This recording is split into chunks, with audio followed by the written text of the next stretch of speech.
एक पक्षी के 5 बच्चे जल करके राख हो गए और तेने ध्यान नहीं दिया।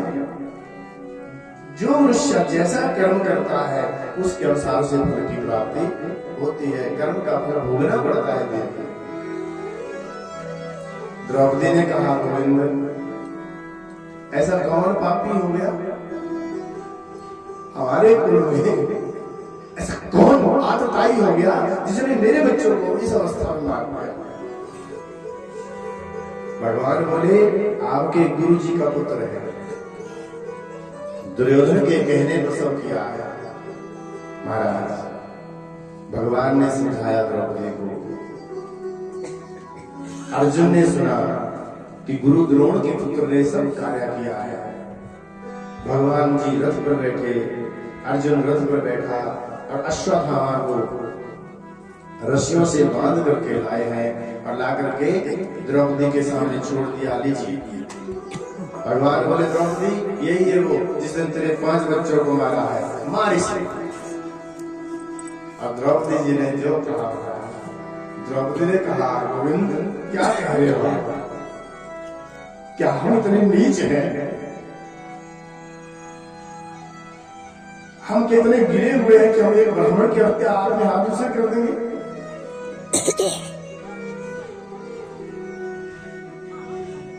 मां बोली, द्रौपदी जी ने कहा, गोविंद मुच्यता मृत्यु को प्राप्त हो गया होगा और घर में जवान जो संतान है वो भी उसके सामने मृत्यु को प्राप्त हो जाए तो उससे बड़ा नरक और क्या हो सकता है? नहीं नाथ, छोड़िए इसे आप क्षमा दान करते हैं, छोड़ दीजिए। और महाराज भगवान ने विचार किया, जो मेरे भक्त का अपराध करता है ना, मैं उसे छोड़ता नहीं हूं। अश्वत्थामा के माथे में एक मणि थी महाराज, जो मणि चमकती थी। अब भगवान ने उस मणि को वहां से माथे से निकाल दिया और जब मणि निकल गई तो जख्म हो गया वहां पर। सिर के बाल मोड़ दिए, धक्का दे दिया, वहां से निकाल दिया। मतलब दूसरे शब्दों में कहूं, अपमान किया है। अब आप विचार करिएगा, मृत्यु अच्छी है कि अपमान? मृत्यु अच्छी है, अपमान अच्छा नहीं है महाराज। मृत्यु एक बार होगी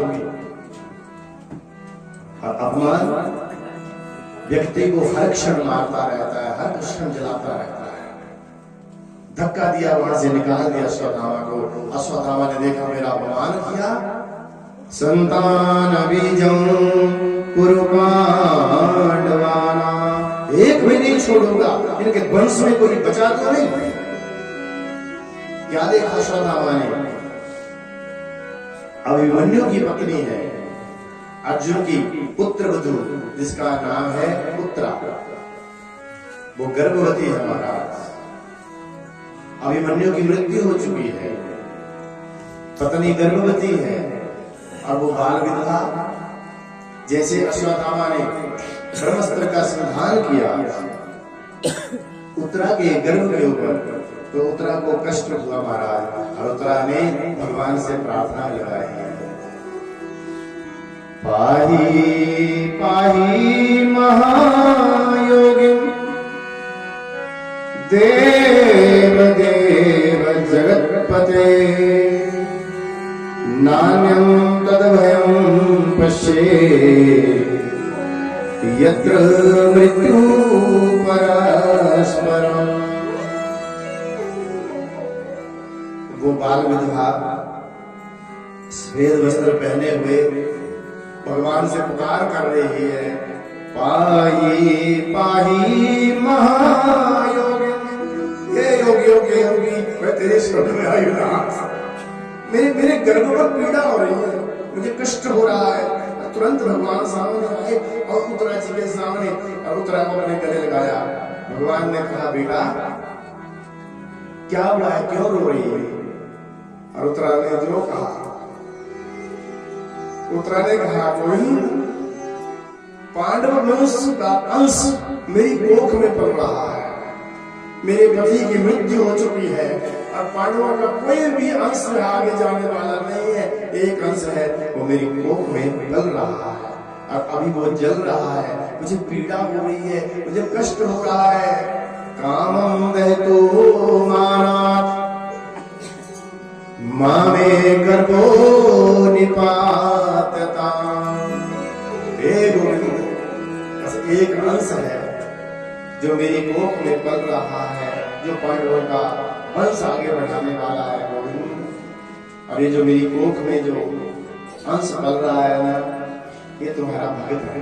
आप सोचिएगा, कोई माँ गर्भवती हो क्या वो बोल सकती है कि उसके गर्भ से जो बच्चा पैदा होगा परमात्मा तेरा भक्त है? क्या विश्वास होगा उसका? उत्तरा ने हाथ फैला के कह दिया, गोविंद मेरी कोख में जो संतान है ना वो तेरी भक्त है और मैं जानती हूँ आप अपने भक्त की रक्षा करने के लिए नरक में जाने को भी तैयार नहीं थे। करे सदा तिनकी रखवारी,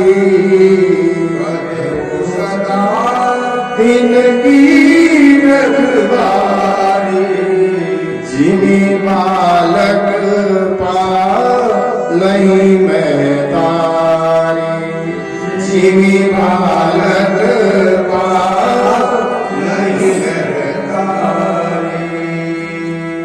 भगवान से प्रार्थना की उत्तरा ने कहा, प्रभु मेरी कोख में गर्भ में जो अंश पल रहा है ना वो तुम्हारा भक्त है।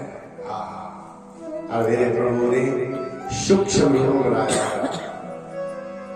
अंगुष्ठ मात्र उत्तरा के मुख के द्वारा उत्तरा के गर्भ में गए। एक संत सुना रहे थे कि जैसे ही भगवान उत्तरा के गर्भ में उतरे तो क्या देखा, जो बच्चा गर्भ में था वो अश्वत्थामा के ब्रह्मास्त्र के प्रभाव से वो बालक मृत्यु को प्राप्त हो चुका था। और भगवान ने देखा अगर ये मरा हुआ बाहर निकला तो एक माँ का विश्वास भगवान पर से उठ जाएगा। वो कहेगी, प्रभु मैंने अपनी सास से नहीं कहा, मैंने अपने ससुर से नहीं कहा, मैंने परिवार वालों से किसी से नहीं कहा कि मुझे कष्ट हुआ है, मैं सीधी तेरी शरण में आई और तुम भी रक्षा नहीं करोगे तो और कौन रक्षा करेगा गोविंद। अब भगवान ने उस बच्चे को जीवन दान दिया महाराज। क्यों? क्योंकि भगवान जानते हैं यही बालक जो है सबसे पहले मेरी कथा को श्रवण करेगा। और जब उस बच्चे का जन्म हुआ उसका नाम रखा गया परीक्षित। क्यों नाम रखा परीक्षित? जब बालक का जन्म हुआ, नेत्र खोले उसने संसार में तो देख रहा है किसको? गोविंद को ढूंढ रहा है जो गर्भ के भीतर आया था।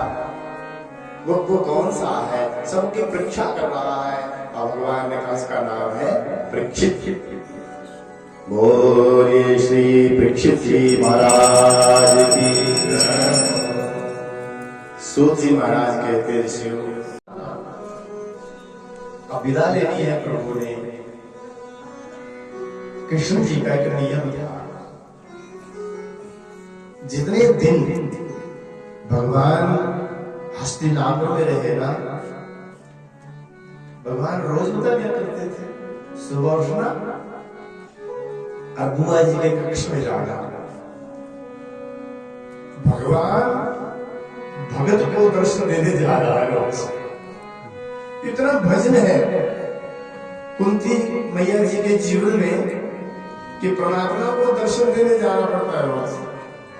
प्रभु जाते हैं, बुआ जी इंतजार करती हैं, अब प्रभु जाते हैं और प्रणाम करते हैं बुआ जी को, और बुआ जी अपना हाथ उठाती है और कृष्ण के सिर के ऊपर रखती है, सिर के बालों को सहलाती है और एक पुष्प भगवान के सिर के ऊपर रखती है।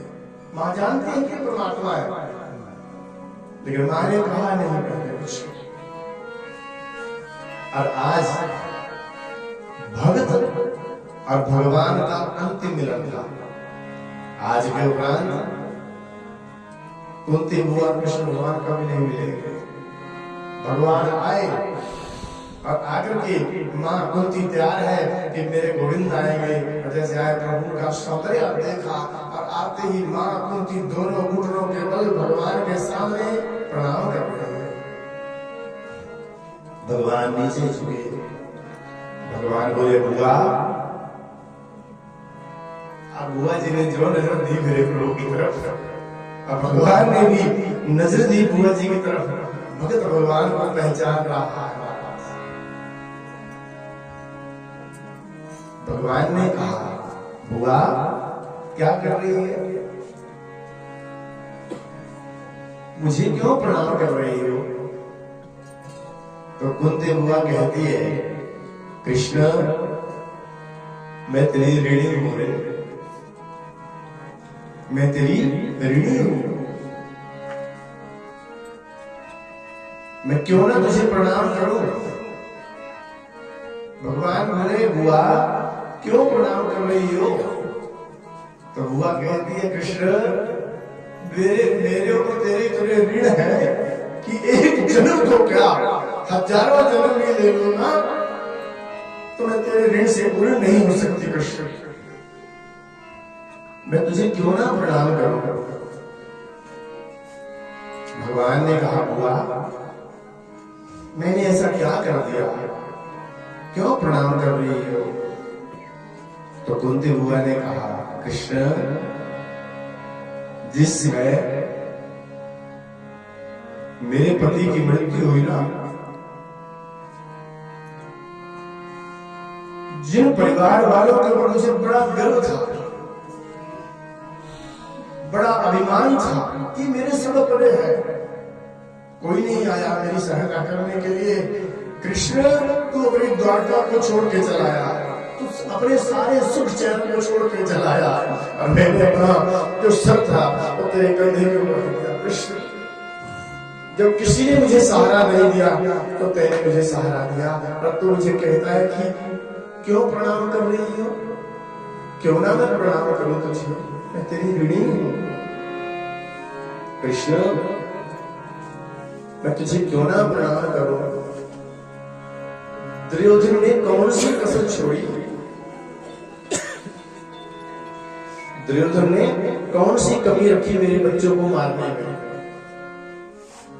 कृष्ण जब मेरे बेटे को भीम को जहर के लड्डू खिलाए गए तो किसने रक्षा की? आप मुझे कहते हो कि क्यों ना प्रणाम करो, मैं तेरी ऋणी हूं रे।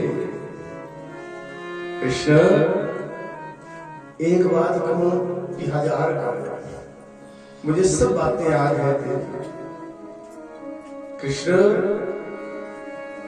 भरी सभा में जब मेरी पुत्र वधू के वस्त्र उतारे जा रहे थे, वो सबके सामने गिड़गिड़ाई, सबके सामने प्रार्थना की, कोई नहीं आया उसकी रक्षा करने के लिए। कृष्ण तेने वस्त्र उतार ले लिया। आप मुझे कह रहे हो कि क्यों प्रणाम कर रही हो, क्यों ना प्रणाम करूं तुझे? कृष्ण मैं तेरी ऋणी हूं। कृष्ण रणभूमि में आप मेरे बेटे अर्जुन के सारथी बने, तुझे क्या जरूरत थी सारथी बनने की? आप तो पूर्ण ब्रह्म हो। और जब भीष्म पिता ने जब बाणों की वर्षा करी, आपसे सहन नहीं हुआ कृष्ण, तो मेरे अर्जुन के सामने खड़े हो गए, उसका कवच बन करके भीष्म पिता के जो बाण थे मैंने अपनी छाती पर लिए, तो तेरे छाती के जख्मों को किसी ने नहीं देखा। कृष्ण मैं क्यों ना तुझे प्रणाम करूं, मैं तेरी ऋणी हूं।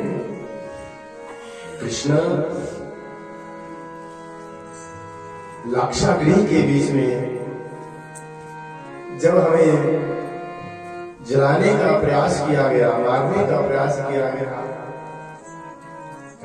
आपने ही तो हमारी रक्षा की, क्यों ना मैं तुम्हें प्रणाम करूं? कृष्ण मैं तेरी ऋणी हूं, मैं तेरे ऋण से ऋण नहीं हो सकती। और मां कुंती हाथ जोड़ के कह रही है, प्रार्थना कर रही है, कृष्णाय